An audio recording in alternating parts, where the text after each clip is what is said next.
Okay, so we are picking up Nun Gimel Base, 12 lines from where it gets wide at the two dots. So the Gemara said, again, the Gemara is going through different parts of the meal. The machlokas between Beis Shammai and Beis Hillel, how you're supposed to conduct yourself during a meal. So we're up to one of the last cases in the Mishnah.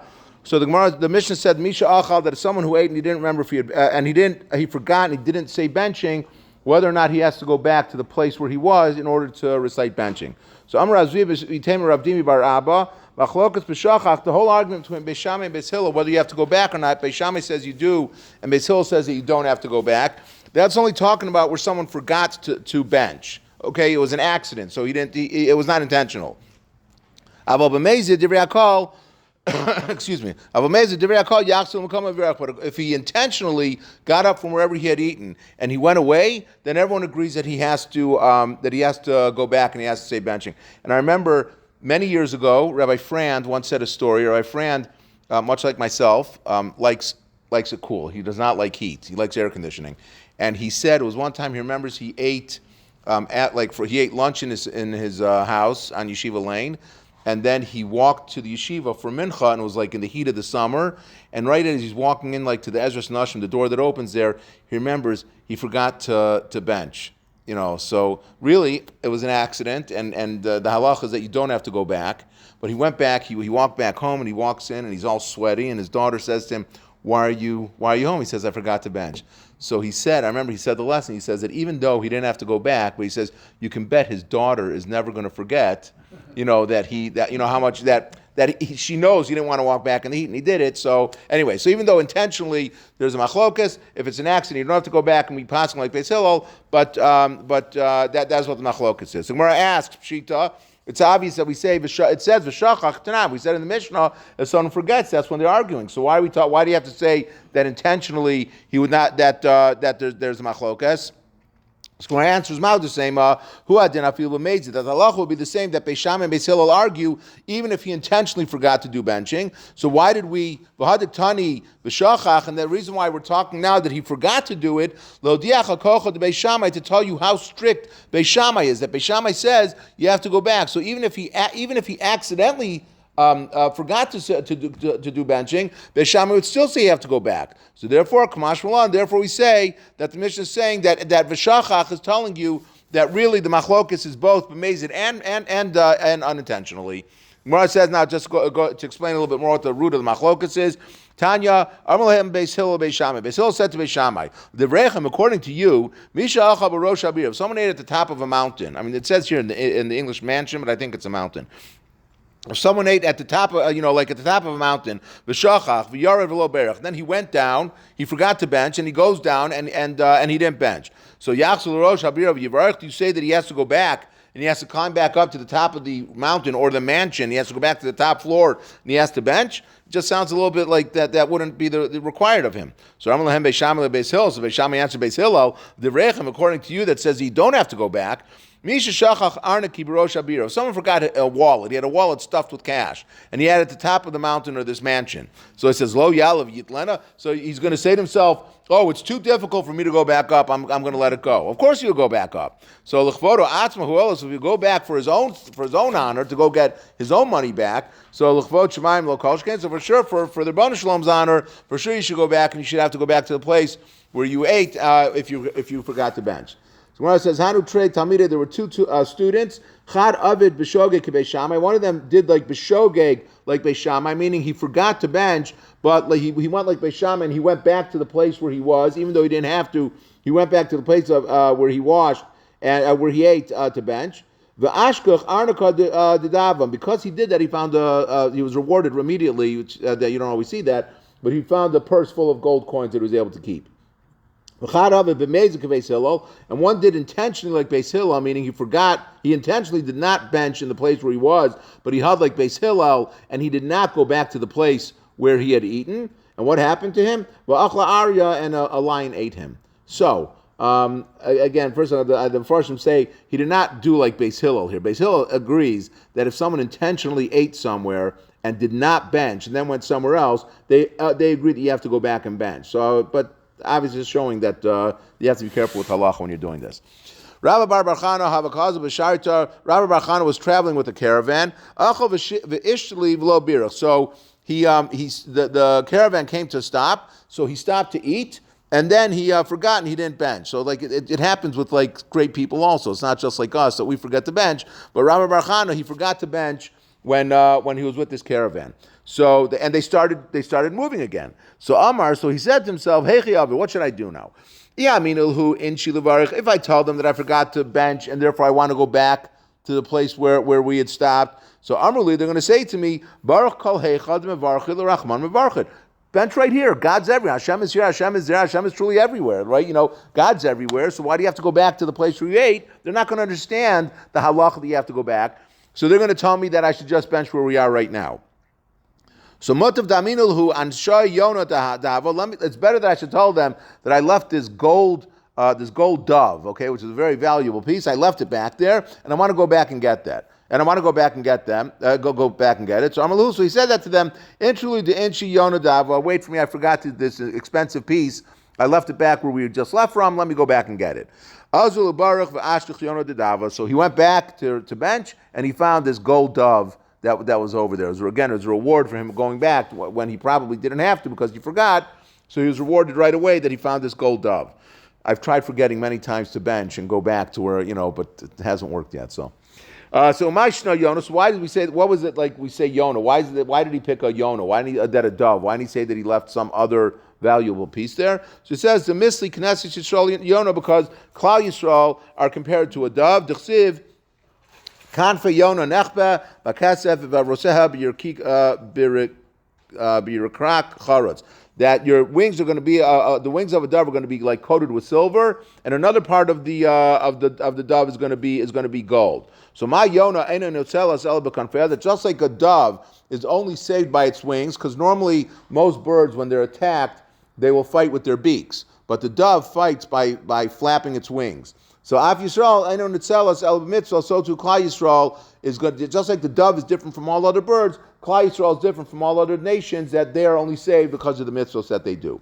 Okay, that's the end of that Gemara. And now we're up to the last part of the last argument of the Mishnah, or the second last one. It says, the Gemara says, the Mishnah said that until how long is a person able to bench? Let's say you ate, and maybe you didn't even get up from where you are. Maybe you're just sitting around the table and you're schmoozing after the meal's over and you haven't benched yet. So how long can you wait? How long are you still able to bench after you finish eating? So the Gemara says, Kamashir equal. What is it? So the Mishnah said that as long as the food's digesting within him, then he's still able to bench. So the Gemara asks, Kamashir equal. What is the amount of what is the period considered for someone to digest food? So Amar Rabbi Yochanan calls man she'eino rav, that as long as he's not hungry for any more food, then he's still able to bench. Meaning, if he's still satiated from the meal that he had, he's still able to bench. Reish Lakish Amar calls man sheyitzma machmas achilaso. As long as he's still thirsty because of what he ate, then he's still able to bench.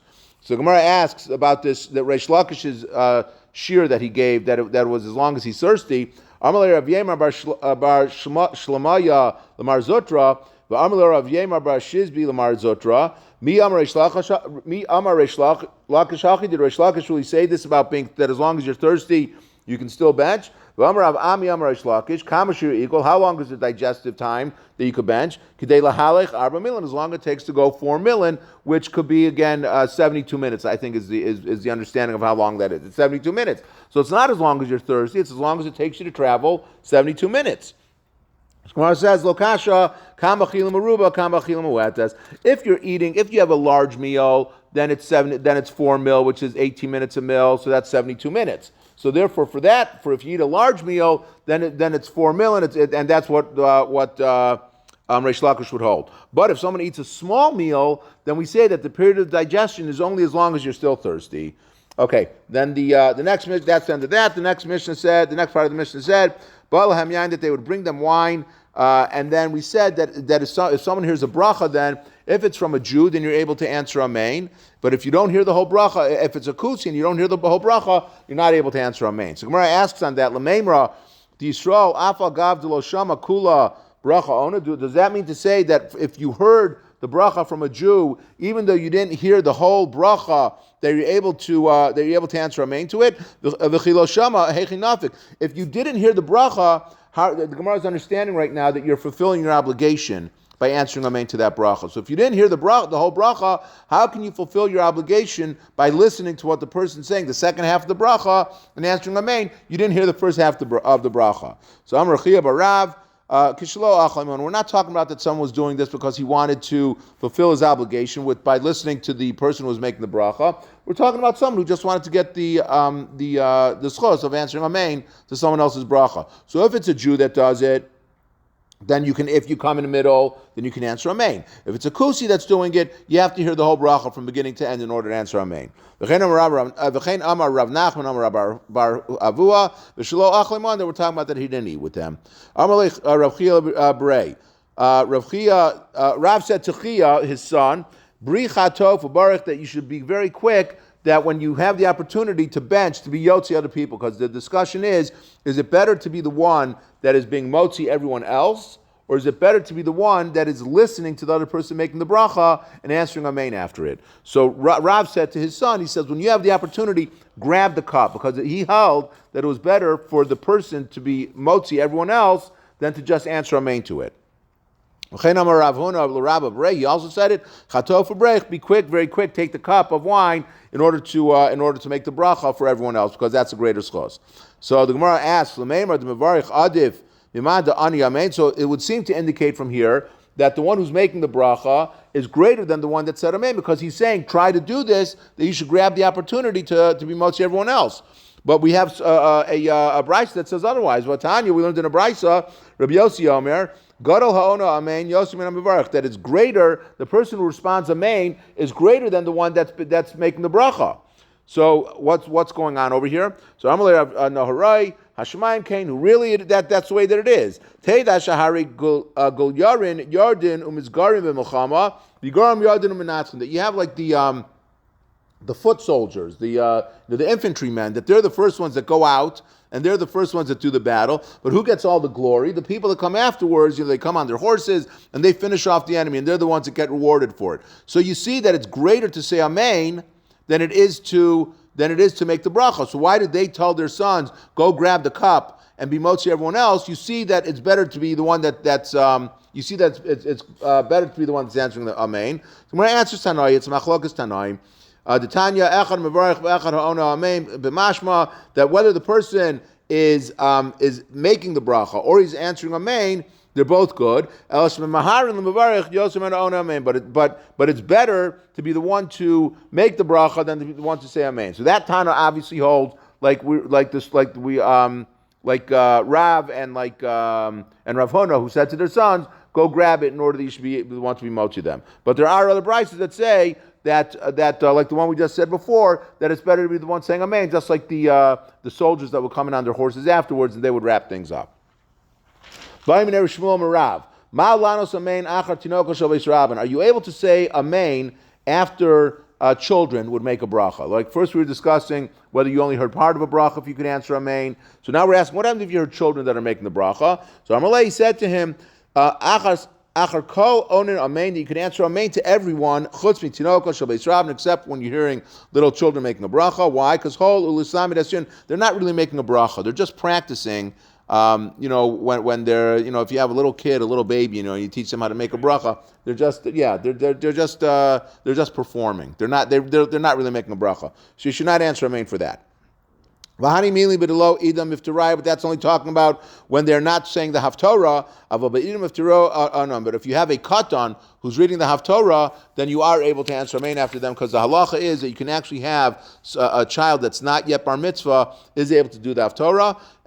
And my brother, who would never listen to this podcast when it's put on, but my brother Chili, when he was, I don't remember if he was 11 or 12, I don't remember what it was, but he actually, in Young Israel in Cleveland, when we were growing up, he got mafti. He said the haftarah. He didn't get mafti, but he got the haftarah one week. And my cousin, Rabbi Spero, who was the Rav of Young Israel at the time, explained to the shul why it was okay for that to happen. So I think it's the only time I've seen a katan do it, but you are able to, a katan is able to say the brachos of haftorah. So if you're hearing a katan say the brachos of haftorah, that is something that you would answer amen to, because that they're not practicing. And I would imagine that, and again, I'm not a rabbi, so I don't know for sure, but I would imagine that as kids get older and they do understand the brachos that they're making, I would imagine that you do answer amen to those kinds of brachos. We're talking about maybe like you hear, 3 and 4 year old kids that are saying it where they really don't have a meaning for it, an understanding of it, maybe they don't do it. Okay, and we're just finishing up the parak. Taner Rabbanon, Shemen Ma'akiv es habracha. Again, in those days, they used to bring oil that they would use to clean their hands. Maybe they didn't use silverware, so they would be so their hands would smell very badly after they finished eating. So they'd have these oils, these perfumed oils that they would rub on their hands in order to make them smell good. So Shemen Ma'akiv es habracha, the oil that they would use to clean their hands, that would be Ma'akiv that you're not able to bench yet until they would pour until they would rub their hands with the oil.